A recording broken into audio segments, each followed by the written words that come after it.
Hello children. Now in this my session I am going to explain you how can we return multiple values from a Python function, right? Okay. So this is the program I am sharing you. Okay. So let me explain this program. A simple concept is over here. I have to explain you how can we return a multiple values from a function, right? So here this is the function that known as calc function is here.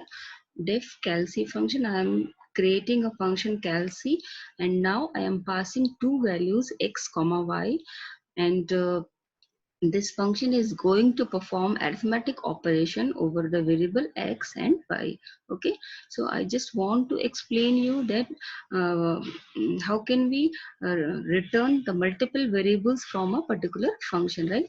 So simply one variable I have taken add variable that will store the addition of two numbers, that is x and y, and the second variable is subtraction, and for that I have taken variable sub, and that will store the value of subtraction x minus y. And similarly multivariable is there which will store the multiplication of x and y, and dvd variable is there which stores the division of x divided by y. Now I return the value of variable add, comma sub, comma multi, and comma dvd, right? So this statement, so sixth statement is very important statement. So how can we return the multiple values? Okay, so now after the keyword return, we have to write the variable names, those variable names which we want to return from the function, right? So I have taken the variables add, sub, multi, and dvd. Okay, so in this way you can return the multiple values from the function, right?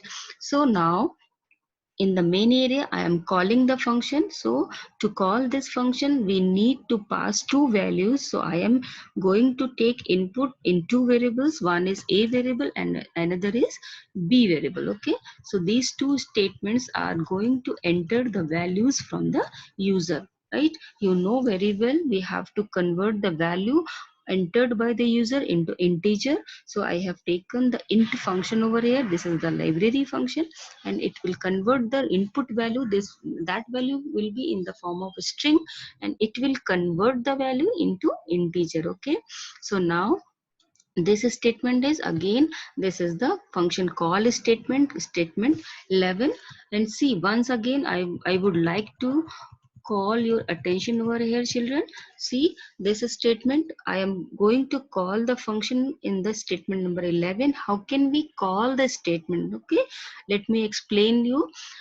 I have called this function calc function by passing the two variables a comma b, and this, when this function will call, the control of the compiler will go in the statement 1, and the function will execute one by one statement. So addition, subtraction, multiplication, division will perform by the function, and these four variables will return from the function. Right now the point is to be noticed over here is that the variable ab, sb, mt, and dd will store the value in a sequence that is passed by the calc function. For example, the first value will be passed add value, and that add value will go inside the ad variable, right?